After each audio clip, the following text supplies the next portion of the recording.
Muy buenas noches, bienvenidos a nuestra habitual sesión académica de los martes.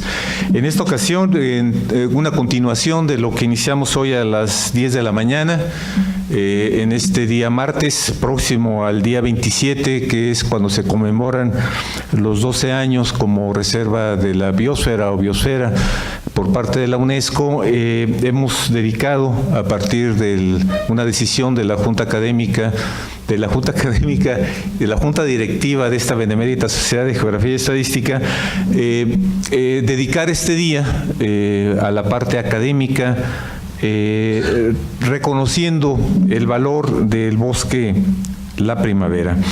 Ya en la mañana iniciábamos con una gran conferencia en términos del papel que juegan actualmente las reservas de la biosfera cercanas a las ciudades, un planteamiento desde la UNESCO. Estuvo aquí el director y quien coordina la Cátedra de Reservas de la Biosfera y Zonas Urbanas, y estuvo realmente un buen marco de análisis y muchas ideas que se llaman ideas germen o ideas de futuro que pudiéramos ir implementando y retomando para ir diferenciando el futuro tendencial, que todo el mundo somos testigos de él, pero que tenemos que buscar alternativas a futuros más estratégicos para nuestro bosque. Tuvimos esta sesión y luego después tuvimos un simposio donde participó nuestro presidente honorario vitalicio, Otto Schöndube, junto con investigadores que en términos de la actualidad han aportado conocimiento, y ahora nos toca pues tener esta sesión, un poco de cierre de estas sesiones académicas, vinculada a un tema que se ha venido trabajando desde el área del Comité Científico del Organismo Público Descentralizado Bosque La Primavera, que destaco aquí y agradezco la presencia del biólogo Marciano Valtierra, aquí, que está al frente del OPD Bosque La Primavera. Bienvenido, biólogo Marciano. Bueno, también destaco la presencia de nuestro presidente honorario vitalicio, el doctor Juan Toscano, nuestra expresidenta de aquí de la Benemérita, la doctora Pilar Alfaro. Entonces, bueno, qué gusto de tenerlos a todos aquí y poder continuar con esta sesión académica, que, como es habitual, le pediría al señor secretario poder conducir esta sesión académica. Gracias.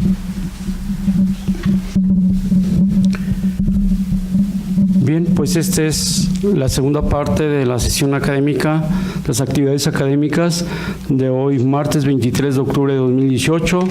Como sea ya dicho por nuestro presidente de esta benemérita institución, son referentes al Bosque La Primavera, reserva de la biosfera, 12 años de reconocimiento UNESCO. Y continuando con estas actividades, tenemos la conferencia Indicadores para una gestión de largo plazo para la primavera. Esta actividad es a cargo de nuestro presidente, doctor Arturo Curiel Ballesteros. Y bueno, para esta parte de la sesión, como ya se ha hecho la apertura por nuestro presidente, doctor Arturo Curiel Ballesteros, pues continuando con el orden que tenemos precisamente para estas actividades académicas, tengo el agrado de presentar al doctor Arturo Curiel Ballesteros, al cual ya ustedes conocen, es presidente de esta benemérita institución y también conferencista este día. El de la voz, doctor José Sosimo Orozco, secretario general. Y bueno, también tenemos la presencia, como ya se ha mencionado, con mucho agrado, de nuestros expresidentes, la licenciada María del Pilar Sánchez Alfaro, el doctor Juan Miguel Toscano García de Quevedo, doctor y maestro. Bueno, pues el doctor Arturo Curiel Ballesteros es una persona destacada en Jalisco, y voy a mencionar algunos datos de su actividad relevante que ha realizado. Él es doctor en Ciencias Biológicas por la Universidad Autónoma de Madrid. Sus actividades actuales, pues es profesor investigador titular C, Instituto de Medio Ambiente y Comunidades Humanas de la Universidad de Guadalajara, miembro del Grupo Académico en Salud Ambiental y Desarrollo Sustentable. Este cuerpo académico es consolidado y reconocido por la Secretaría de Educación Pública. Como ya dijimos, es socio de esta benemérita institución desde el año 1985. Es miembro de la Unión Mundial para la Naturaleza desde el año 1997. Es responsable de la línea de investigación de servicios de los ecosistemas y bienestar dentro de la maestría en Ciencias de la Salud Ambiental y tiene esa maestría, reconocimiento del CONACYT. También es miembro del Sistema Nacional de Investigadores y dentro de sus actividades relevantes que ha desempeñado, pues ha sido nada más que rector del Centro Universitario de Ciencias Biológicas y Agropecuarias de la Universidad de Guadalajara del 1994-1998, coordinador en los años 1987-2006 del Acuerdo Universitario para el Desarrollo Sustentable de Jalisco, ACUDE. Es fundador de las maestrías de Educación Ambiental, primera a distancia, y de Salud Ambiental, primera Intercentros, del año 1995. Presidente y fundador de la Academia Mexicana de Educación Ambiental, presidente del Comité Nacional México de la Unión Internacional para la Conservación de la Naturaleza. Tiene infinidad de publicaciones, más de 80 artículos y capítulos de libros sobre temas ambientales publicados en revistas en diversos países: Canadá, Chile, Costa Rica, Ecuador, España, Estados Unidos y México. Y además, un reconocimiento también muy importante, Premio Jalisco en Ciencias en el año 2009. Bueno, pues esta amplia trayectoria sin duda se ve reflejada en todos los conocimientos y actividades que realiza el doctor Arturo Curiel Ballesteros. Y hoy, como ya hemos señalado, tenemos la conferencia que ha preparado esta benemérita institución, Indicadores para una gestión de largo plazo para el bosque de la primavera. Y para esto, pues, cedemos la palabra al doctor Arturo Curiel Ballesteros. ¿Cuál sería la mecánica, doctor? Vamos a proyectar Sí, muchas gracias, doctor Sósimo, secretario de nuestra benemérita institución. Quisiera presentar a ustedes este trabajo, que es un trabajo que tiene, vamos a decirlo, tres facetas que me gustaría compartir con ustedes. La primera faceta tiene que ver al respecto de una reflexión que hemos venido haciendo a lo largo del tiempo, en términos de la relevancia que tiene la conservación de este bosque. Ya hoy en la mañana el doctor Sergio Guevara, de parte de la UNESCO, nos llamaba la atención en el sentido de decir: tenemos que cambiar el concepto de áreas protegidas a áreas protectoras, porque de alguna manera no podemos seguir viendo las áreas protegidas o las reservas de la biosfera como algo que hay que preocuparse por atenderlo, sino más bien como espacios que en definitiva son importantes para protegernos a nosotros y para proteger la vida. Y en ese sentido, bueno, me gustaría hacer una primera reflexión alrededor de lo que se ha estado reflexionando a lo largo del tiempo. Posteriormente, y es la parte central, me gustaría compartirles un trabajo que se ha venido haciendo en equipo dentro del Comité Científico del Organismo Público Descentralizado Bosque de la Primavera. Poco voy a platicar a ustedes porque en los últimos 2 años se asumió el compromiso de ir acercándonos a la generación de indicadores para el bosque de la primavera. ¿Por qué los indicadores? Porque se considera que en términos científicos hay que buscar que los grandes temas de alta relevancia, como son los temas ambientales o los temas relacionados con salud, dejen de estar en un nivel de opinión y pasen a un nivel de objetividad con respecto a identificar cuáles son esas acciones que estamos desarrollando y saber si esas acciones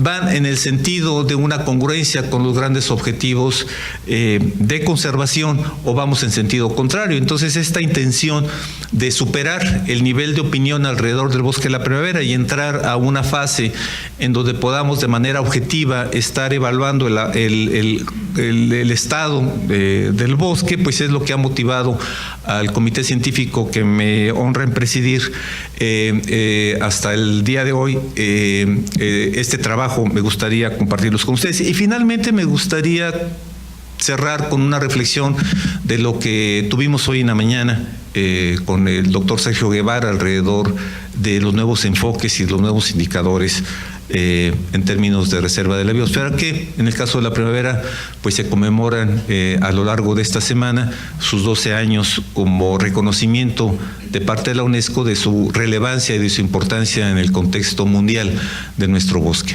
Entonces, bueno, dicho lo anterior,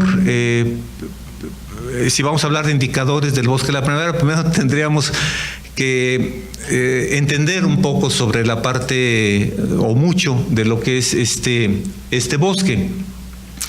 Este bosque es un bosque único y es algo de lo que dentro del organismo público descentralizado hemos estado insistiendo como comité científico alrededor de este bosque. Este bosque el bosque de la primavera es un bosque único y hay muchos referentes o hay muchos indicadores de por qué decimos que es único. Uno de ellos de que tenemos aquí es, bueno, si observamos en esta imagen de INEGI de sombreados que nos permite ver la textura que hay en las formas del territorio, y nosotros identificamos la primavera, que es lo que está encerrado en este círculo, nosotros podemos ver que es diferente, vamos a decirlo así, al resto de las formas que encontramos alrededor. En una misma área como esta, podemos ver en el caso del volcán Tequila, pues que está el volcán y listo, ¿no? O sea, es una sola forma en términos de relieve, es una montaña. Si vemos en la fase de lo que viene a ser la Sierra del Madroño o Cerro Viejo, lo mismo, es decir, prácticamente vemos que hay una elevación o dos elevaciones conjuntas. Si pusiéramos este círculo en Chapala, pues solamente veríamos a Chapala, solamente una fosa tectónica. O en la parte de las sierras de igual manera, pero en el caso de la primavera o la barranca, pues vemos solamente la barranca. Pero en el caso de la primavera notamos de que tiene muchos relieves, ¿no? O sea, es decir, tenemos montañas, tenemos domos, tenemos calderas, tenemos mesetas en una misma superficie y eso lo hace único. Es decir, en términos de geodiversidad, la primavera es única y si nosotros buscamos en todo el continente, y ese ejercicio lo hemos hecho, en todo el continente americano, no hay una superficie que en una área de 40,000 hectáreas tengamos tantas formas de relieve. Y el relieve va muy relacionado a la memoria de la biodiversidad. Es algo que comentábamos con el doctor Guevara. Es decir, hay un vínculo entre lo que es el tema de la biodiversidad y la geodiversidad. Aquí está esta misma imagen, pero ahora en forma de bloque. Aquí está la barranca y aquí está la primavera. Entonces, las montañas del sur, pues es una cadena montañosa, el Domo del Colli, todo lo que viene a ser la parte de la caldera volcánica, que es mucho de lo que se ha hecho famoso, y lo que tiene que ver con esta formación única que es la Toba Tala. Entonces, estamos hablando de algo que tiene desde muchas perspectivas condiciones de unicidad. Ahora, otro elemento importante es alrededor del tiempo, porque si nosotros vamos a generar indicadores para la primavera, tendremos que hablar y tenemos que conocerla un poco mejor, no desde lo que vemos ahora, sino de todo el proceso histórico que se ha tenido a nivel de su evolución geológica, que está muy atado a la evolución biológica. Entonces, es algo que me gusta mucho compartir porque veo que la parte de lo que es el tiempo nos da una dimensión diferente de las cosas. Entonces, bueno, partamos del hecho de que en términos de una caracterización de un método que se llama potasio-argón, así como hay carbono 14 para detectar edad de elementos orgánicos, está el estudio de la transferencia de potasio-argón para estudiar las rocas, la edad de las rocas, y eso se ha venido haciendo por diferentes investigadores, particularmente del Reino Unido, y entonces ellos dieron la fecha de 140,000 años, o sea, esa es la edad que tiene el bosque de la primavera. 140,000 años años es algo muy difícil de imaginar a los seres humanos que, bueno, a lo sumo pues logramos vivir 100 años y es todo un logro, y evaluar o pensar o dimensionar 140,000 años, pues es difícil.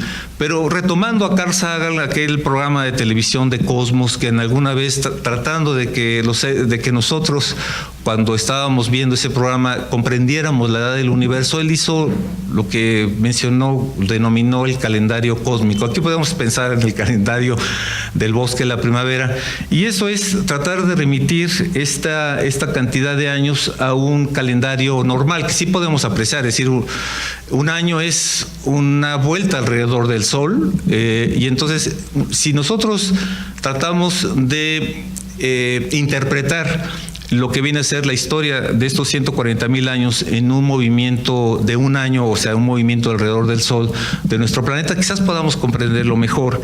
En ese sentido, podríamos decir que el bosque, la primavera, si nos vamos al día 1, al 1 de enero, podríamos identificar que lo que queda como aquella, vamos a decir, aquella edad geológica, ahora la tenemos descubierta por procesos de erosión, y es todo lo que se considera como la parte de la toba tala, ¿no? La toba tala es una formación también muy particular, porque se trata de emisiones de lodos volcánicos, es decir, a diferencia de lo que vemos regularmente en el volcán Colima, por ejemplo, que hace erupción y que hay derrames de lavas. En el caso de la primavera, en esta parte, fueron flujos de lodo volcánico, de tobas lipadíticas, de tobas de cenizas ácidas y con lapilli y pomes, que hicieron una formación que es exclusiva dentro del área, que se considera como toba tala. El único otro lugar en la Tierra en donde se tienen registros de que tenemos una formación parecida es la isla de Lipardi, pero fuera de eso no hay otro tipo de lugar en el planeta donde podamos tener una formación semejante, ¿no? Y de nueva cuenta ahí hay elementos de unicidad. Bueno, entonces estamos hablando del 1 de enero. La siguiente fase geológica del bosque, muy importante, y esto sucede después de 4 meses en este calendario, ya en mayo, podemos ver que aparece la caldera volcánica que cubre la mayor cantidad de espacio de lo que ahora conocemos como bosque de la primavera.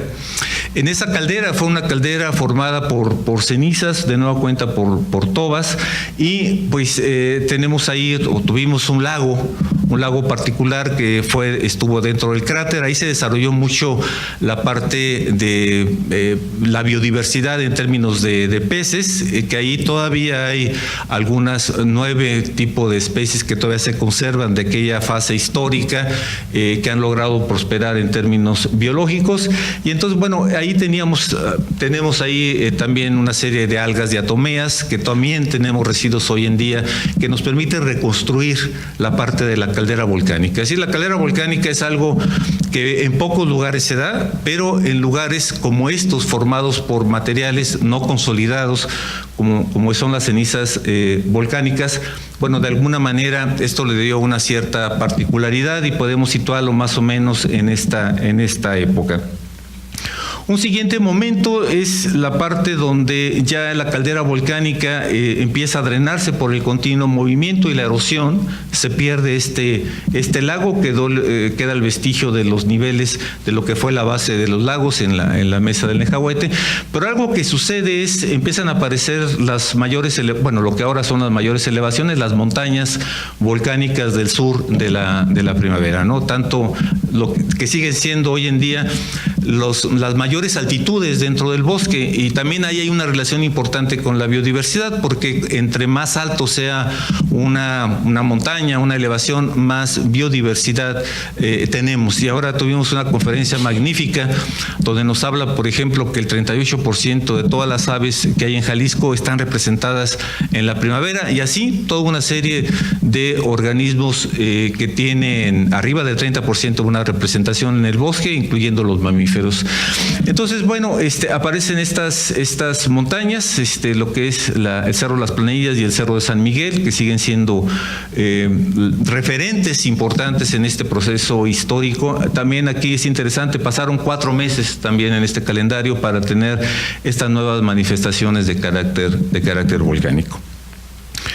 Posterior a ello, ya tenemos en noviembre, tendríamos ya la formación completa de lo que ahora conocemos, donde sale el Cerro del Tajo, el Cerro Pelón, donde está Ciudad Bugambilias y el Palomar, y el Cerro del Coli, que fue la última manifestación de carácter volcánico.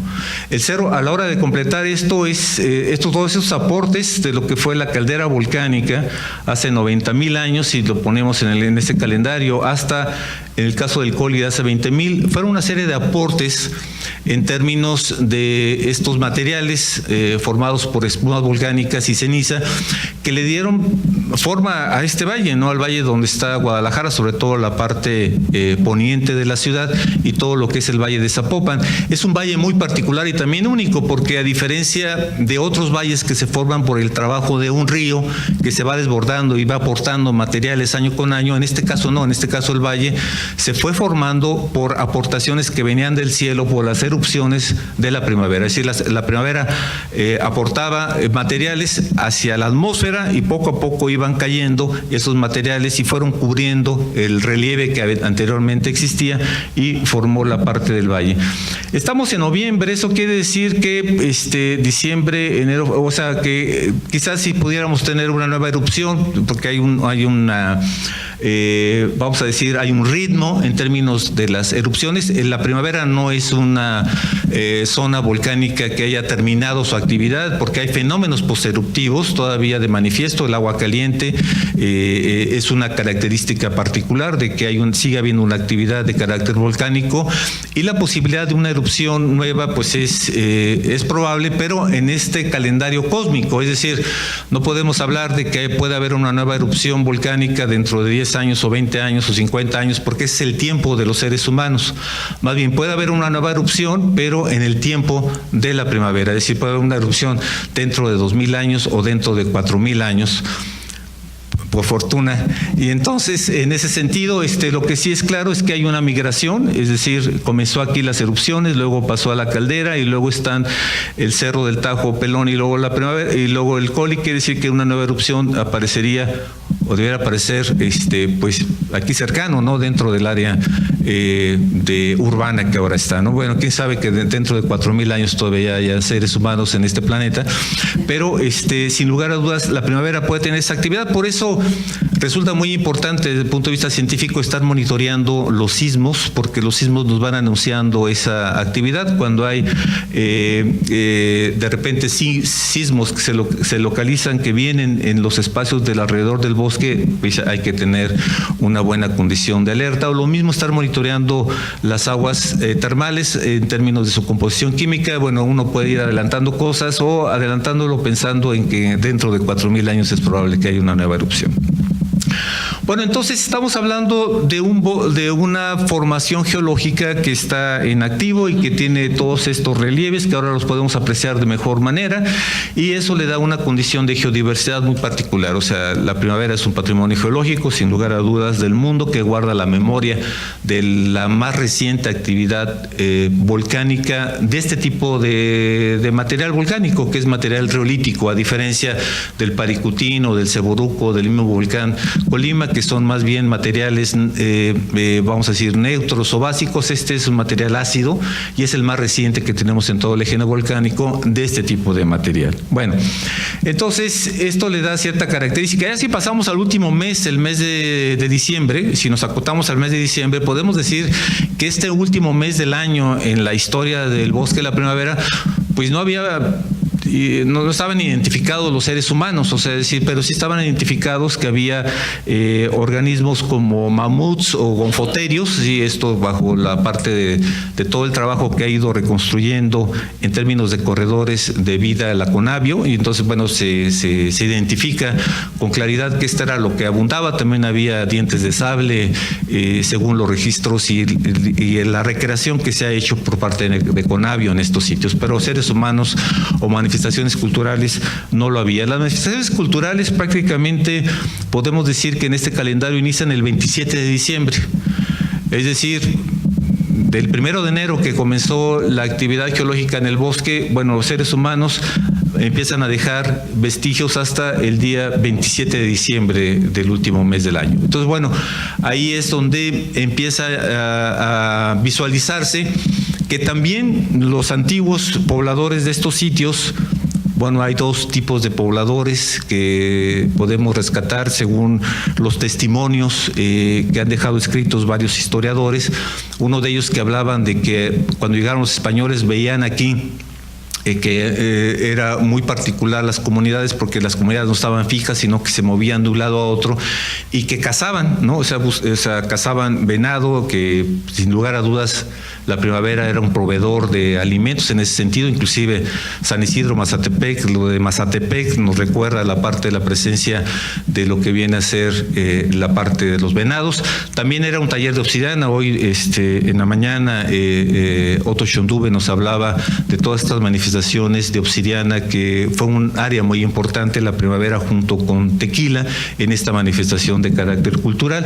Y bueno, lo que significa Jalisco, realmente la JAL o el POMES son todos estos puntos que vemos aquí, y entonces ya en el lienzo de Tlaxcala ya había identificado algo que tenían nuestras culturas, tanto la maya como la que habitaba aquí, es que tenían un sistema de clasificación de tierras y de paisajes que no era común en ese momento, pero que lo teníamos nosotros como de cultura en términos de clasificar el territorio por características geológicas y de suelo, ¿no? Ustedes saben, Jalisco es viene de JAL, y si bien es cierto que el nombre para algunos viene de un poblado que se llamaba Jalisco, o se sigue llamando Jalisco junto en Nayarit, lo cierto es que aquí también le denominaron Jalisco, porque al igual que en Nayarit, en el caso de esta región, pues está caracterizado por presencia de JAL o de espuma volcánica aerolítica, que es el POMES.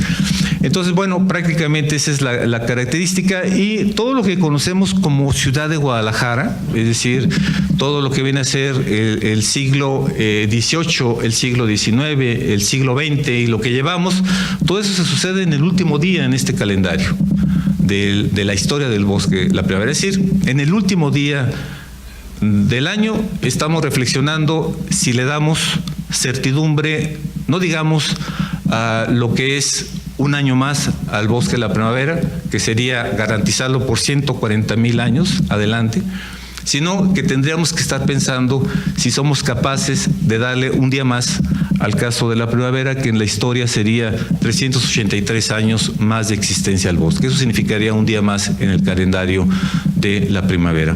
Entonces, bueno, eso es un punto importante en términos de reflexión, porque todo esto ha sido un proceso de evolución de la vida en este lugar. O sea, no solamente ha sido un trabajo en términos de carácter geológico, sino muy relacionado a los procesos de evolución de la vida y que nos mantiene vivos y nos mantiene en salud a través de generaciones. Bueno, entonces en esa parte es la parte del contexto.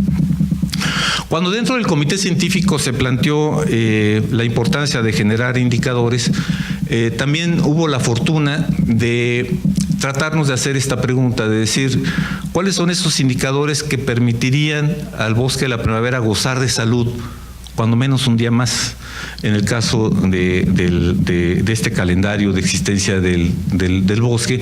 Y ahora podríamos agregar esta liga con la parte de la salud nuestra, es decir, cómo también podríamos garantizar a nosotros una buena salud para los próximos 380 años. Pues la única posibilidad que tenemos es manteniendo precisamente no esta zona protegida, sino esta zona protectora. Algo que se dejó testimonio del trabajo del comité científico es aportar esta visión con respecto a la visión del bosque de la primavera.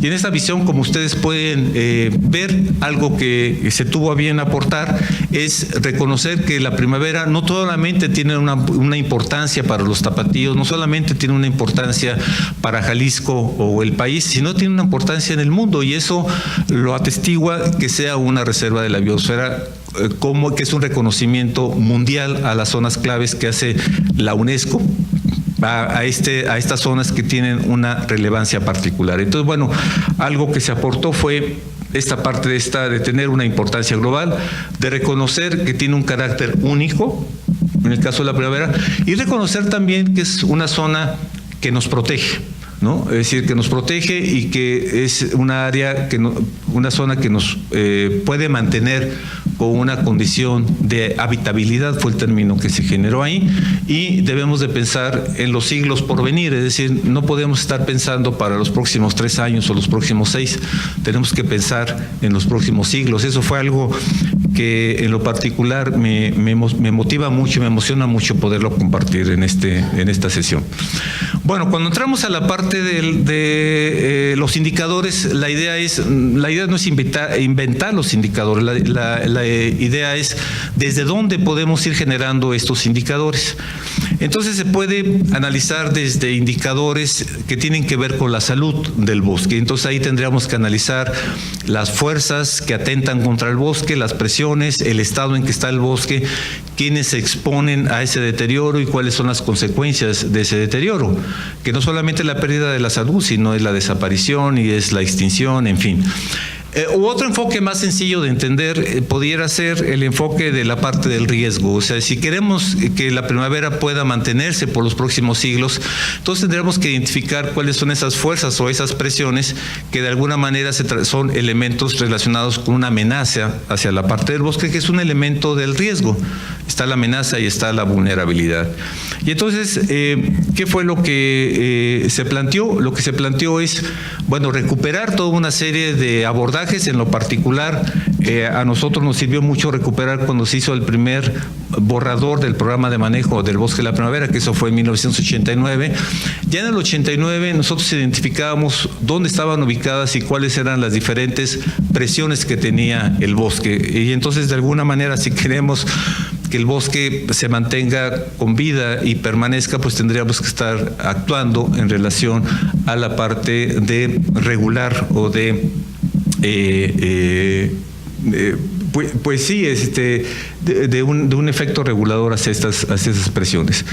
El otro elemento importante fue de que en el proceso de indicadores hay 3 fases muy importantes de reconocer. La primera fase es identificar los indicadores, es decir, esto se hace a través de una lluvia de ideas con gente especialista, con gente que vive en el bosque, con gente que lo ha estudiado durante años o que ha vivido ahí, de tal manera de identificar una lluvia de ideas. Esa es una primera fase. La segunda fase es pasar esa lluvia de ideas a indicadores de calidad.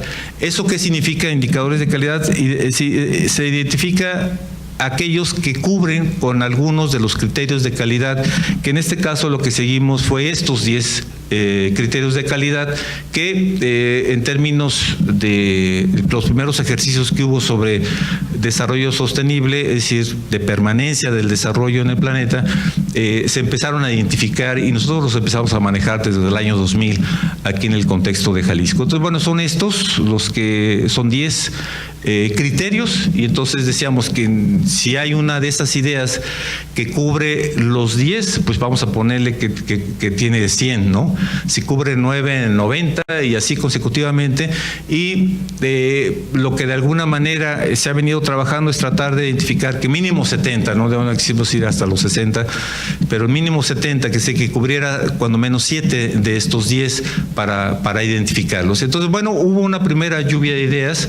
Aquí no presento la lluvia de ideas, sino más bien los que pudieron tener más de 7 criterios presentes.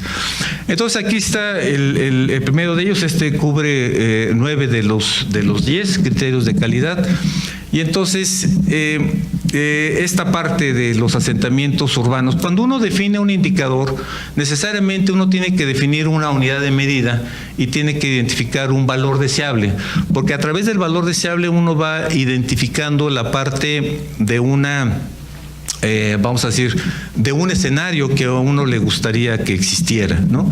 Y entonces, bueno, si estamos hablando de darle una certeza a la parte del bosque, estamos hablando que dentro del área protegida pudiera ser un valor deseable de que no tuviéramos asentamientos humanos, que en el caso de la Reserva de la Biosfera nos brinda otros escenarios, otras posibilidades que son muy valiosas, pero que inclusive ahora en las mismas reservas de la biosfera, según el propio doctor Guevara, se está regresando a esta idea de crear espacios para la vida. Nosotros lo mantuvimos, sabiendo de que hay discusiones con respecto a esto, nosotros lo mantuvimos porque tiene una congruencia directa con el decreto. Es decir, cuando nosotros observamos la parte del decreto, que fue publicado el 6 de marzo de 1980, está de forma específica en la parte de la introducción que este decreto de área protegida es con el objeto de evitar se sigan afectando predios dentro de la zona para fines urbanísticos, es decir, es parte del espíritu del decreto. Entonces, por eso decidimos mantenerlo en esta condición. Y bueno, también es otra cosa que cuenta mucho en la parte de los indicadores, es algo que se puede evaluar a través del tiempo. O sea, podemos tener un excelente indicador, pero si no tenemos manera de medirlo, pues no puede ser algo que pueda prosperar. Entonces, por fortuna, pues ahora tenemos muy accesibles en Google Earth de repente esas imágenes. Entonces podemos ver, por ejemplo, el límite de que en aquel entonces en el decreto era una área protegida, es decir, donde teníamos pues la ciudad en contacto, pero que ahora prácticamente se ha metido dentro de todas estas áreas, y entonces uno puede estar midiendo el avance de este proceso, y también lo que decía Sergio en la parte del paisaje. Es decir, y aquí comienzan las reflexiones muy importantes que recibimos hoy en la mañana, que era un poco la idea de convocar a esta sesión por parte de la Benemérita. O sea, ¿qué paisaje es el que queremos tener por parte del bosque? Ya no solamente el indicador, ya no solamente el valor, sino exactamente qué paisaje nos imaginamos entre la primavera y la zona metropolitana de Guadalajara. Porque la tendencia es pasar de esto, que esto fue cuando se hizo la primera versión del programa de manejo. Aquí está el COLI, sí, y eran los asentamientos que prácticamente estaban pegados al COLI. Estamos hablando de 1987, esta fotografía, ¿no? Y ahora es esta. Pero tenemos que preguntarnos qué tipo de reserva queremos, porque también había una reflexión hoy en la mañana que me parece una idea fuerza muy importante. Nos decía el doctor Guevara, lo que está pasando es que evaluamos que la ciudad está entrando al bosque, pero tendríamos que analizar también cómo la reserva de la biosfera debería de estar entrando a la ciudad. Y lo cierto es que está entrando, pero no nos damos cuenta de ello, ¿no? O sea, si analizamos, por ejemplo, algunos mamíferos como murciélagos, si analizamos algunas aves, si analizamos algunos elementos que ahora se conocen como microbioma, nos damos cuenta que está entrando. Lo que pasa es que eso hay que buscar cómo calificarlo, ¿no? Entonces, bueno, esa parte es importante, y la reflexión sobre qué tipo de paisaje es el que quisiéramos vernos en esta relación entre la ciudad de Guadalajara y la reserva de la biosfera de la primavera. No puede seguir manteniéndose como límites donde a partir de esta cerca ya es protegida y a partir de esta no cerca no está protegida. Eso no puede seguir prosperando. Bueno, y sobre todo también reconocer la parte que se tiene en los diversos tipos de asentamiento, porque tenemos de todo tipo, ¿no? Cercanos al bosque, tenemos de los que están, podemos decir, residenciales, hasta los que son prácticamente de asentamientos irregulares. Entonces, esto es parte de la reflexión sobre ese paisaje que queremos ver dentro del bosque. Bueno, y todo este proceso, los procesos que se van generando. El segundo indicador que también tiene un puntaje importante es esta parte de la visitación pública.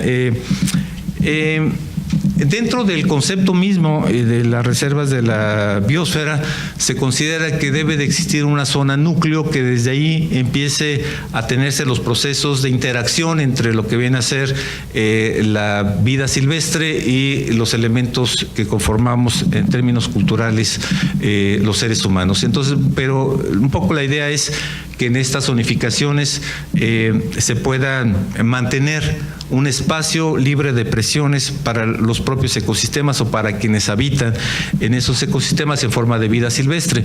Y eso también lo mantuvimos porque eso también está, si no viene en el decreto, sí está en el programa de manejo.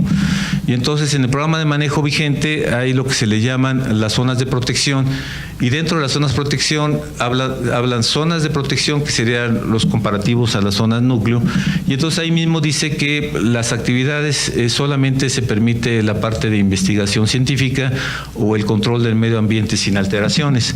Sin embargo, también ahí, por ejemplo, había cosas que reflexionar. Aquí tenemos una zona núcleo y tenemos ahora una ruta, por ejemplo, ciclista, ¿no? de ciclismo de montaña. Entonces, esa parte también tendríamos que reflexionarla si es el paisaje que deseamos tener o tenemos que procurar uno diferente. Un tercer de los indicadores es de esta gran política pública que tenemos actualmente, bueno, desde los años 80, esto del ordenamiento ecológico territorial, que es una gran política que nos puede permitir tener otros escenarios diferentes al tendencial. O sea, si vamos definiendo qué tipo de uso del suelo es el que deseamos, eso es fundamental para ir creando escenarios alternativos a los escenarios de carácter tendencial. Y en ese sentido también un indicador es esto, es decir, cuáles son los usos del suelo que existe tanto en la periferia como dentro del área natural protegida, que contraviene a lo establecido por el Plan de Ordenamiento Ecológico Estatal. Y en ese sentido, bueno, si uno recupera la parte de ordenamientos, te podemos decir que tenemos dos tipos de ordenamientos: los ordenamientos que están referidos a la zona protegida y los ordenamientos que están referidos al ordenamiento ecológico, por ejemplo, territorial del Estado de Jalisco. En ambos hay una coincidencia, porque si nosotros vemos tanto la propuesta original que se generó en 1989 por la Universidad de Guadalajara y la que oficialmente se publicó en el Diario Oficial de la Federación y que aún está vigente, por ejemplo, hay zonas como esta que tenemos aquí, que son zonas que aquí dice que deben de dedicarse a la parte de la restauración. ¿Sí? Y si vemos nosotros el ordenamiento ecológico del Estado de Jalisco, el territorial, también vemos que la política es restauración. La última letra que regularmente viene nos indica si la política del uso del suelo es aprovechamiento, es conservación, protección o restauración. Entonces está claro que en esta fracción del lado poniente del bosque, pues la política es de restauración. Entonces también tendríamos que estar identificando. Ahí creamos un escenario, creamos el escenario de que en esas partes, en esos espacios, nos imaginamos un escenario que era de restaurar la parte de esta conectividad, de restaurar esta parte de esta relación cultural con la vida silvestre. Pero lo que está pasando es algo que va en el sentido contrario, y eso también tenemos que reflexionarlo, ¿no? Esta es una de las zonas que tiene como política la política de restauración, y eso es lo que es ahora, ¿no? Es a partir del macrolibramiento. Entonces, bueno, esa parte es un elemento fundamental, de nueva cuenta, que nos permite a nosotros saber si vamos en la línea de congruencia o no. Otra parte importante es, por ejemplo, la parte de los ríos dentro del área natural protegida. O sea, lógicamente toda la vida que existe en el bosque depende mucho del agua, y gran parte de los organismos, sobre todo los que se pueden mover, pues tienen que ver con la parte del uso del agua que hay en el bosque. Y en ese sentido, bueno, este otro indicador es la parte de la calidad, o sea, que los ríos que haya sean ríos sanos, los que encontramos dentro del bosque, ríos que nos podamos disfrutar a la hora de meternos en ellos, pero también es importante identificar que ha habido momentos en los cuales pues hasta hemos sido uno de los pocos lugares donde ha habido ríos color de rosa por problemas de contaminación dentro del área, ¿no? Como este caso del arroyo de las Tortugas. Entonces, esa parte de ir comprendiendo cómo garantizar la calidad de los ríos es un elemento fundamental. Otro más que es una amenaza a lo que viene a ser la parte de la salud de la vida silvestre, es lo relacionado con las especies invasoras. ¿Qué son especies invasoras? Son especies que compiten de manera agresiva con el hábitat. Hay por ahí una nueva filosofía que me gusta mucho de los biólogos, que cuestionan lo que originalmente nos enseñaban en ecología. En la ecología nos enseñaban de que los más fuertes, los organismos más fuertes que tenían mayor capacidad de competencias eran los que prosperaban. Después vino otra concepción, que es la que ahora es la dominante, que es las especies no compiten, las especies colaboran entre sí para mantener la vida. Y entonces cuando hablamos de especies invasoras estamos hablando de especies que no colaboran para la vida, o sea, son especies que de alguna manera compiten de manera muy agresiva por los espacios, por el alimento, por la dominancia del territorio, y eso es importante, la parte de su vigilancia y su control. Bueno, en la primavera hay de varios tipos, es decir, hoy en la mañana con Sergio Guerrero nos hablaba de este tipo de organismos o de estos otros que son los perros ferales, ¿no? que se desplazan de la ciudad y que de repente crean un elemento agresivo muy importante para las especies que habitan ahí, o especies, plantas que son de este tipo que son muy agresivas, como la capitaneja, o algunos peces que se van incorporando a los ríos de manera artificial, ¿no? O en términos de la gente que va habitando ahí, que no sé por alguna razón, pese a que tenemos más de 1000 especies de plantas diferentes y que podría haber ahí un jardín único, pues lo que nos gusta, lo que le gusta a la gente de repente cuando se establece ahí es meter especies que no son de ahí, ¿no? De repente las palmas, de repente algún tipo de plantas, eso también es importante identificarlo. El otro aspecto fundamental es la parte del suelo. El suelo me parece que también es uno de los aportes que se ha hecho por parte del Comité Científico en términos de indicadores.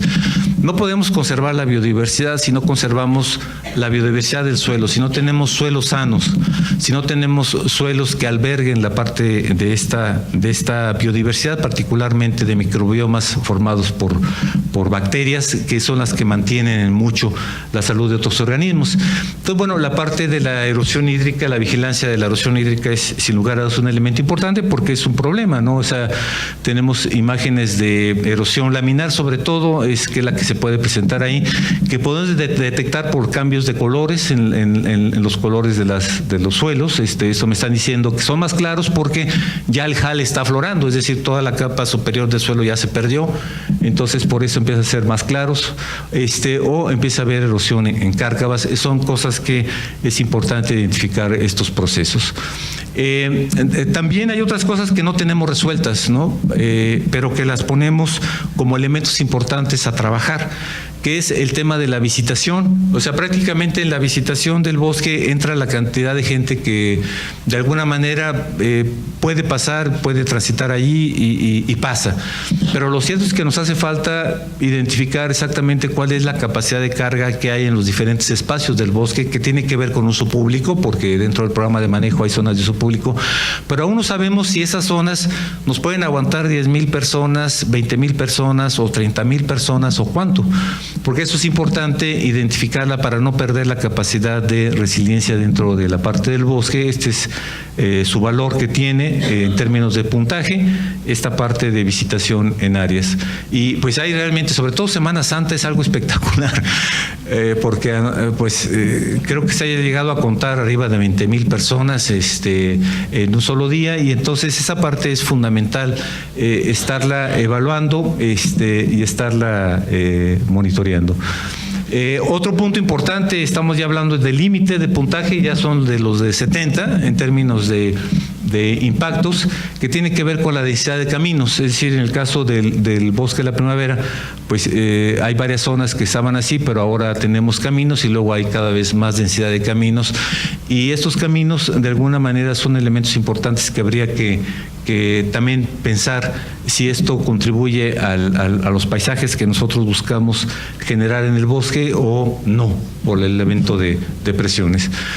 También a nivel de 70 están estas áreas dedicadas a la explotación de yacimientos geotérmicos, que como ustedes pueden ver no son los indicadores más relevantes, pero tienen peso importante dentro del área. La parte de Cerritos Colorados pues es la parte de la manifestación, y ahora con la intención de pasar a las planillas. Por fortuna el Comité Científico, y también es una cosa que me agrada, ha logrado tratar de impulsar una nueva, ahora que está generando una nueva zonificación para el manejo, pues ahora ya hay escenarios donde ya se considera escenarios sin geotermia. Ahora, cuando hablamos de geotermia, estamos hablando aquí, y regularmente el público cuando escucha geotermia se va al caso de la explotación de yacimientos geotérmicos por la CFE, ¿no? Pero deberíamos también de cambiar ese concepto, porque en términos de geotermia, o sea, si nos vamos a la parte de lo que significa geotermia, es el calor que se manifiesta dentro del bosque. Entonces, el río caliente que está ahí, que después entra con el río Ameca y después divide a Jalisco de Nayarit, pues es una manifestación geotérmica también, ¿no? Es decir, y desde la época de Mariano Bárcenas, ese río se identificó, ese río que es el río de agua caliente, se identificó que tiene grandes ventajas de carácter terapéutico. Entonces, ahí hay un elemento también muy importante vinculado a la salud de los seres humanos.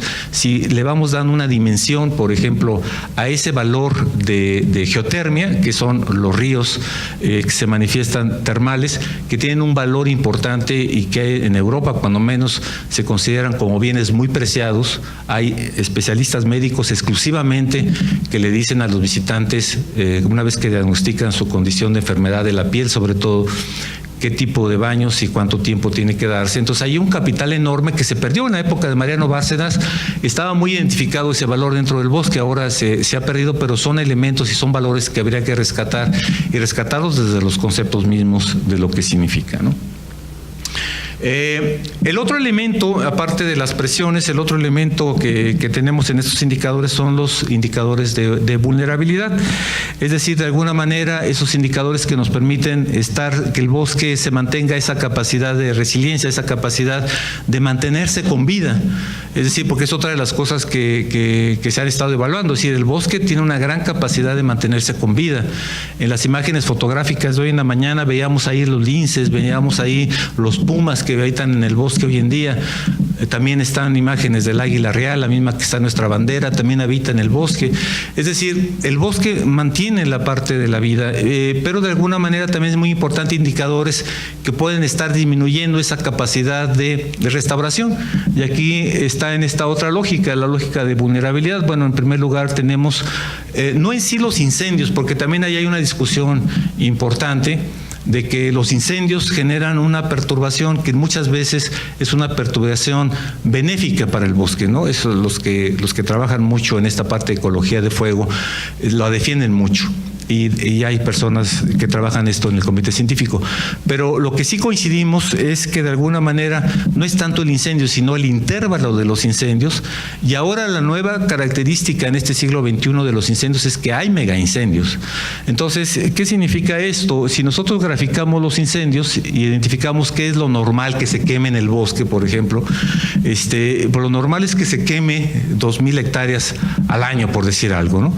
Pero ya, por ejemplo, en el 98, en el 2005 y en el 2012, pues esto son incendios anómalos, es decir, son mega incendios o son grandes incendios que causan un impacto mayor. Y entonces lo deseable es que tengamos un incendio cada 50 años. No, pero no cada 7 un mega incendio, ¿no? Eso definitivamente está disminuyendo mucho esa capacidad vital de la parte del bosque, y eso es lo que tendríamos que estarnos imaginando. Aquí está la imagen de satélite, este es el límite del bosque, es el bosque completo y prácticamente 11,000 hectáreas pues, quemadas en el incendio de 2005, y es el último del 2012, es decir, 8,000 hectáreas quemadas, ¿no? Entonces, bueno, ese tipo de escenarios no son deseables para nadie. Y el otro elemento es la proporción de tierras que tienen un proceso de degradación. Eso también va disminuyendo. Hemos tenido condiciones críticas como esta de la imagen. Entonces también es importante estar haciendo estas evaluaciones. Sin lugar a dudas, si queremos un bosque sano, pues tendríamos que hablar también de estar evaluando cuál es el superficie, o sea, partes del bosque o partes de los ejemplares del bosque que tienen problemas con parasitismo. Y entonces tanto de plantas parásitas como algunos otros organismos que parasitan algunos mamíferos, bueno, es importante también estarlo monitoreando. No es tan fácil como los otros, pero es importante irlo haciendo. Termino esta presentación con esta última reflexión que me gustaría compartir con ustedes en términos, bueno, estos podríamos decir son los indicadores tradicionales, los indicadores tradicionales, pero hoy en la mañana el doctor Guevara, representante de la UNESCO, nos invitaba a pensar en otros indicadores que, por ejemplo, pudiera retomar estos nuevos enfoques de las reservas de las biosferas que están cerca de las ciudades y que tienen esa función protectora de las ciudades.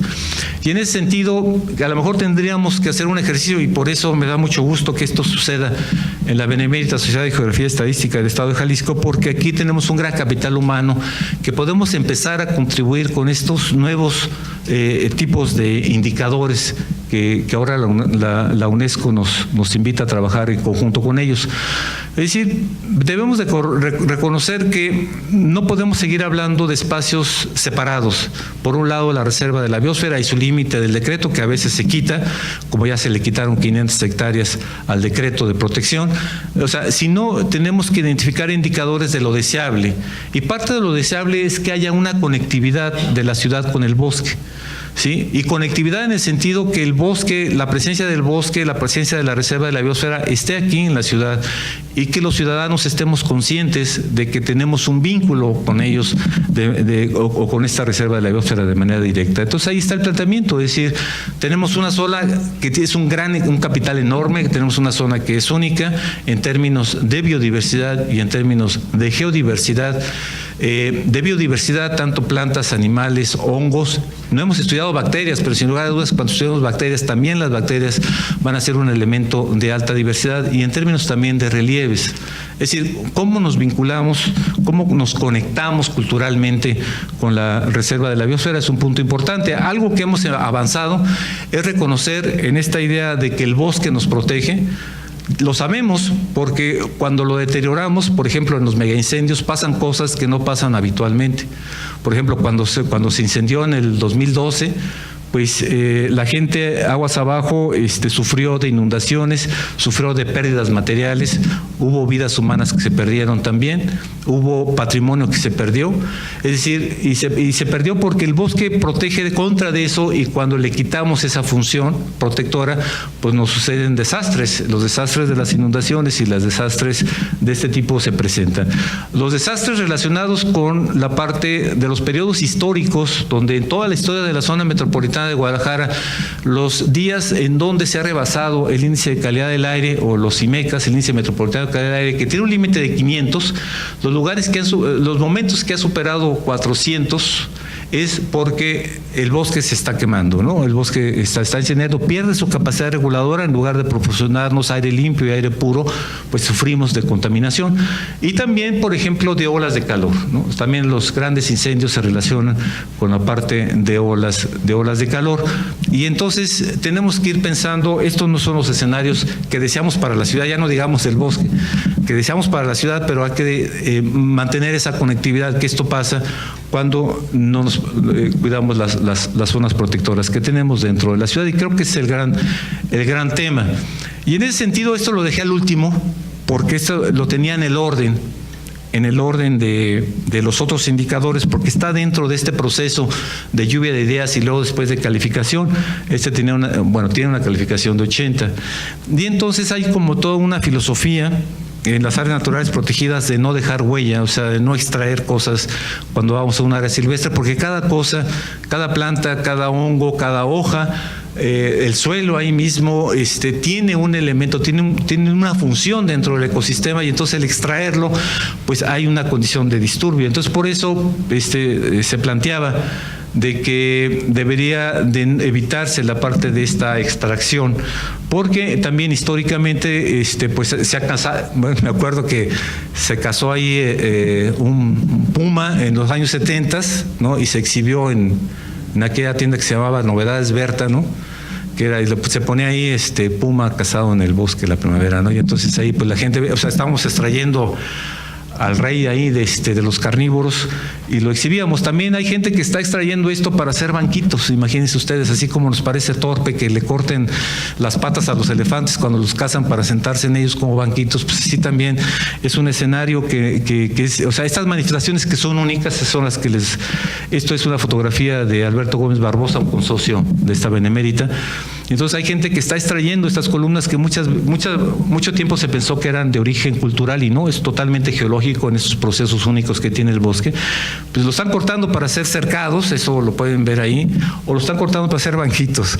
Entonces, bueno, eso es algo que tenemos que revertir. O también en mucho tiempo los hongos como de Amanita cesárea, pues se recolectaban y se mandaban a Europa, ¿no? En términos de historial ahí. Entonces, bueno, originalmente pensábamos decir, bueno, es que esto no se debe de hacer, o sea, se debe de buscar que se mantenga de alguna manera íntegro el funcionamiento del bosque, pero ahora con la idea de la mañana, y hablando un poco con el doctor Guevara, y es la última vez que lo cito, en esta parte de esta idea que nos decía, o sea, tenemos que generar indicadores de conectividad, de una conectividad consciente. Y entonces, bueno, uno se pregunta, ¿qué pasaría si de estos más de 1000 plantas diferentes que tenemos en el bosque, entre ellas más de 20 especies de begonias que son silvestres dentro del bosque, ¿por qué no empezamos a incorporar eso dentro de nuestros propios espacios, dentro de nuestros propios hogares, como un elemento del bosque que tenemos en casa, que cuidamos? Y de alguna manera, de esta forma o de otras que podamos imaginar, podríamos ir recuperando esos indicadores sobre la conectividad que debemos de tener, ya no en este proceso de solamente medir la agresión y el miedo de que la ciudad se esté tragando al bosque, y fue la razón también por la cual se creó el decreto, porque ya había en los años 70 un proyecto de crear una ciudad satélite para 500,000 de habitantes dentro del bosque. Pero ahora tenemos que preocuparnos también de ir generando procesos que nos permitan generar procesos de conectividad, de tener a la primavera en nuestras casas, de tenerlo en nuestras memorias, y de alguna manera de esta forma también ir generando esta nueva serie de indicadores, que me dio mucho gusto, porque cuando el doctor mencionó esto de los bosques no áreas protegidas sino áreas protectoras, pues coincidimos con este pegatín que la Benemérita generó con el apoyo de Manuel Falcón, que dice: el bosque nos protege, protege tú al bosque, porque al final de cuentas esa es la visión que tenemos que irnos acercando a ello. Y bueno, muchas gracias por su atención a esta sesión.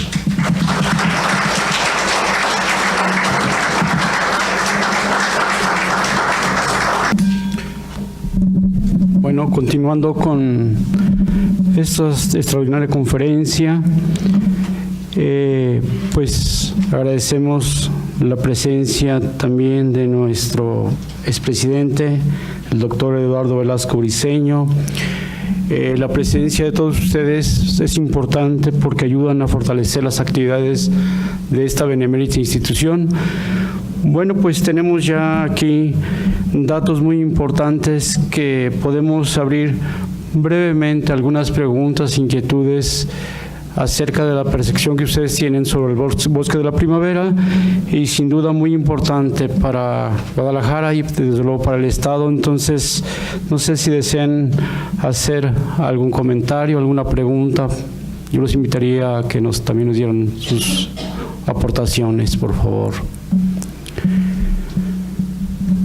Sí, un momentito, por favor. Sí, buenas noches. ¿Existe un programa de plantación de árboles en la primavera? Bueno, aquí tenemos al director del organismo público centralizado, que él puede dar las cifras puntuales.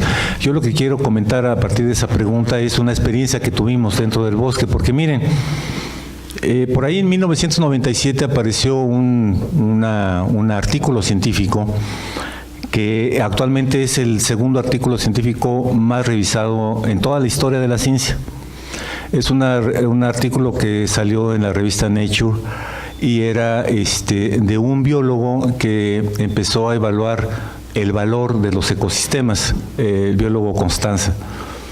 Y ahí concluía, entre otras cosas, en algo que causó mucha conmoción, y decía, cuando le puso el valor de lo que recibimos los seres humanos de la naturaleza cada año, creó una conmoción, porque eso equivalía al doble de todo el Producto Interno Bruto de todos los seres humanos. Eso nos llevó a la reflexión en aquel entonces llevó a la reflexión que la naturaleza es más eficiente que los seres humanos cuando analizamos funcionalmente una serie de beneficios. En términos de las plantaciones, nosotros empezamos a hacer y promover inclusive plantaciones al inicio de los 90, pero no solamente nuestra joya, porque logramos convocar más de 200 gentes durante un año, porque la convocamos no a plantar los árboles, la convocamos a recoger la semilla, a mantenerla en un vivero, a hacer prácticas del suelo, a hacer la plantación y luego cuidarla 3 años para que pudiera prosperar. Al final de cuentas, después de 20 años de monitoreo en eso, coincidimos de nueva cuenta con este artículo de Constanza, porque al mismo tiempo que poníamos plantaciones, dejamos espacios para que la propia naturaleza se recuperara en términos de su proceso de sucesión. Y empezamos a evaluar biodiversidad en el suelo o cantidad de materia orgánica en el suelo. Y déjeme decirle que hoy en día, después de 20 años de esas plantaciones, hay una mejor condición de los suelos, donde se dejó que la naturaleza se resarciera del deterioro, a donde plantamos los árboles. Entonces, digo, los árboles están muy bellos, están muy bonitos, nos gusta mucho ir, pero lo cierto es de que no son tan efectivas las plantaciones para recuperar la biodiversidad en un deterioro como es el propio bosque y la propia capacidad de biodiversidad que tiene el bosque para resarcirse. Esa es una conclusión que hemos llegado después de estar haciendo este monitoreo a lo largo del tiempo. Y por otro lado también comprendimos que en términos de biodiversidad, digo, estamos hablando de 1000 especies de plantas diferentes, estamos hablando en promedio de 16 plantas, de 6 árboles por hectárea en promedio diferentes, y a veces lo que hacemos es plantamos una en ese espacio, y lo que estamos haciendo es un proceso de exclusión. O sea, estamos perdiendo biodiversidad inclusive en términos vegetales, porque en lugar de tener esa diversidad de especies, ahora nada más tenemos una, y no pensamos regularmente en las cadenas tróficas. Por ejemplo, hubo una moda importante de estar plantando pinos de los que hay ahí, no Pinus douglassiana, pero la Pinus douglassiana no comen los venados. Entonces, ¿qué caso tiene? Porque no estamos restaurando, o sea, si pensamos, decimos exactamente qué estamos restaurando. La biodiversidad no la estamos restaurando con las plantaciones, porque ya comprobamos que es el proceso de sucesión el que genera la mejor condición de saneamiento. Tampoco recuperamos las cadenas tróficas. Entonces, exactamente qué estamos recuperando. Entonces, estas reflexiones nos han llevado a coincidir de que es mejor darle oportunidad al propio bosque de restaurarse, disminuyendo las presiones, que estarlo interviniendo, por ejemplo, en términos de plantaciones. Esa ha sido nuestra conclusión que un grupo de personas hemos llegado. Muchas gracias.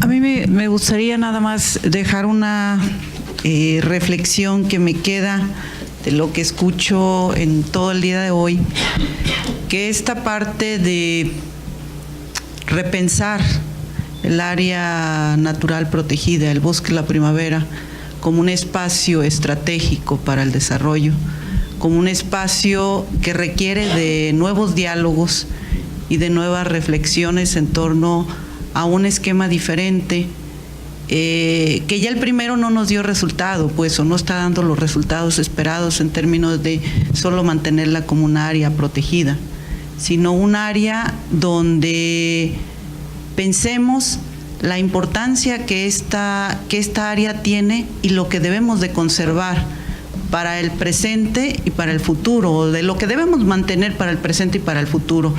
Y entonces creo que ahí lo que estamos haciendo no nos alcanza para responder a las nuevas necesidades. Entonces, creo que esta parte es muy importante, digo, aprovechando que está el director del organismo público descentralizado, de decir, bueno, si hasta ahorita lo que ha pasado es un escenario que va a una tendencia de ir perdiendo estos valores que tiene o estos elementos que son tan importantes para la vida y para la protección de los habitantes de la zona metropolitana de Guadalajara, ¿qué debemos hacer? Porque en lo que se plantea aquí hay mucha ignorancia. O sea, es decir, si yo tomo unas formaciones geológicas que llevaron ahí millones de años formarse para poner en mi casa y sentarme en ellas, pues quiere decir que hay una gran ignorancia, y en términos del saqueo que incluso tiene eso, en términos de los cambios de uso de suelo que se está haciendo. Entonces creo que ahí hay una parte muy importante que creemos que debe de ser diferente la forma de acercarnos para replantear el valor que tiene este espacio para los nuevos escenarios y para las nuevas necesidades que que tienes pensando en esta conectividad de los seres humanos con estos espacios estratégicos. Gracias por el comentario. Gracias. En primer lugar, me da mucho orgullo en mi calidad de miembro de esta institución haber escuchado esta conferencia, sobre todo porque la considero un parteaguas para la primavera. Y esto la sociedad tiene la obligación de llevarlo a la sociedad civil, es decir, ya no es un área natural protegida, es un área natural protectora, y eso cambia totalmente la visión de cómo debemos manejar esta y otras zonas que anteriormente eran protegidas. A mí me parece que es una reeducación completa y un giro de 360 grados hacia lo que hacia lo que debemos manejar como áreas naturales ahora protectoras, incluyentes de la sociedad en la que viven, y como un elemento de convivencia entre la sociedad y el área natural. Me parece la conferencia sumamente importante, me lleva a reflexionar en unos cambios vitales, como por ejemplo entender los incendios como una forma natural de recuperación. Y nada más me quedaría una última pregunta para usted. Según los cronistas del siglo XVI, los que nos dedicamos a esta área, la primavera llegaba en sus líneas de la primavera llegaban hasta cerca del Parque de la que le llamamos Parque de la Revolución. ¿Es así como lo tienen contemplado ustedes en los estudios geológicos y biológicos que se ha hecho? Sí, bueno, primero gracias por el comentario. Realmente creo que cuando se pensó de parte del programa operativo anual tener este día, esta sesión, pues ha sido una sesión muy rica, como usted lo dice, desde las 10 de la mañana hasta ahora con su comentario. Me parece también, me da mucho gusto poder haber establecido este diálogo y esta condición desde la Benemérita y con los consocios. Con respecto a su pregunta, doctor, cuando nosotros tratamos de definir la parte de la primavera, tratamos de mantener un límite relacionado con esta manifestación volcánica, geológica, de esta historia de hace 140,000 años. Y entonces en esa historia de hace 140,000 años podemos decir que las formas del relieve que tenemos nos cubren alrededor de 40,000 hectáreas. Ese sería un poco el límite natural que podríamos decir que es el límite de origen en términos de esta manifestación volcánica, vamos a decir in situ, serían esas 40,000.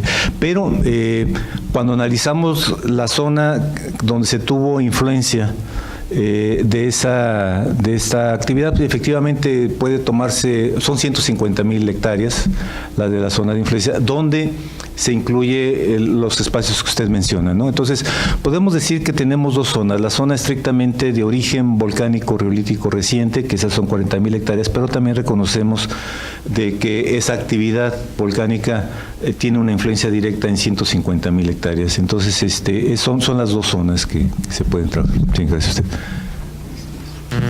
Sí, muchas gracias. Bien, a continuación tenemos la entrega de un reconocimiento y me gustaría pues delegar esta atención, este buen momento para que sea el doctor y maestro Juan Miguel Toscano García de Quevedo, ya que es presidente honorario vitalicio de esta benemérita institución, es presidente también, miembro del Consejo de Vigilancia. Si nos pudiera hacer el favor de entregar el reconocimiento y, bueno, pues algunas palabras también. Disculpe. Muchas gracias, es para mí un honor realmente inmerecido entregarle al doctor Curiel este reconocimiento que nos lleva precisamente, como lo dije hace un momento, a reflexionar y nos lleva también a que la Sociedad de Geografía y Estadística, bajo su dirección, bajo su presidencia ahora, lleve todo este conocimiento nuevo, diferente y diverso a la comunidad a la que estamos dedicados, que es nuestra comunidad de la ciudad y la comunidad del Estado. Doctor, es para mí un honor entregárselo.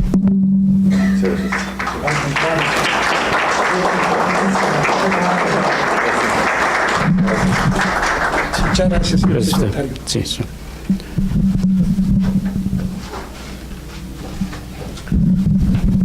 Señor. Gracias. Continuando, tenemos invitaciones muy importantes para ustedes, para nosotros. Mañana miércoles 24 de octubre, 18 horas, hay una exposición Hombre Árbol con fotografías de nuestro consocio ingeniero Mario Ramírez Vega en homenaje al doctor Enrique Estrada Faudón. Desde luego que esta exposición, esta actividad está acompañada de ejemplares de las colecciones del doctor Enrique Estrada Faudón, y esta actividad es en la Biblioteca Pública del Estado de Jalisco, Juan José Arreola, piso 4.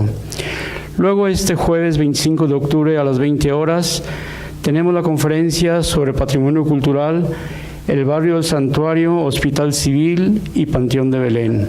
Entonces, 3 lugares: el barrio del Santuario, Hospital Civil y Panteón de Belén, a cargo de nuestro invitado David Zárate Weber. Tenemos una actividad más. Un momentito, por favor.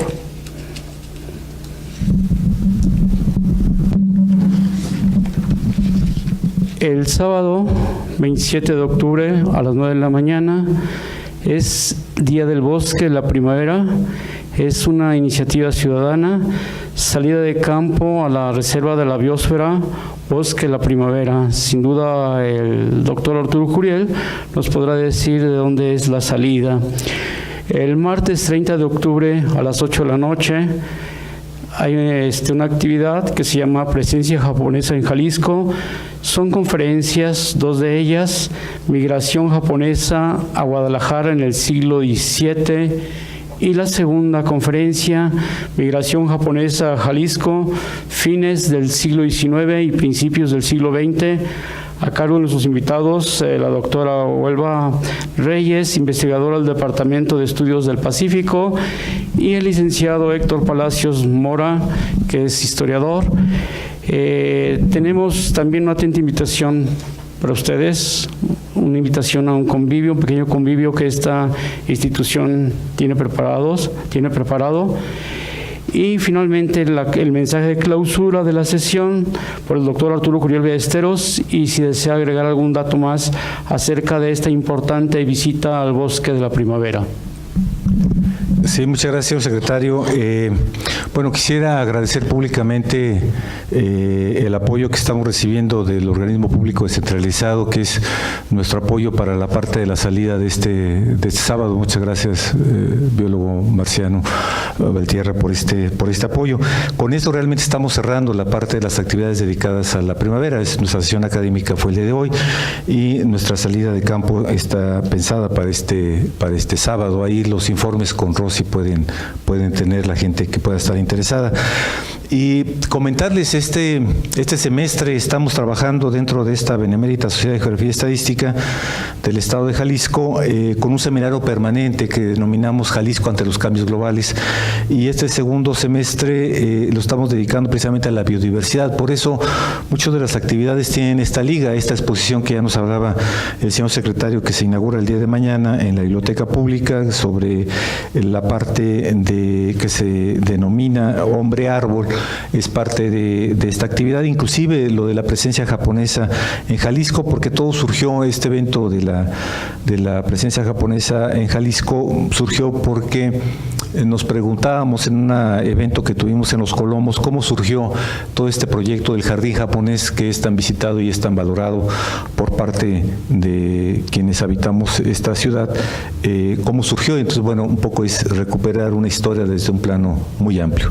Bueno, de nueva cuenta, muchas gracias a todos ustedes por haber permanecido hasta este momento.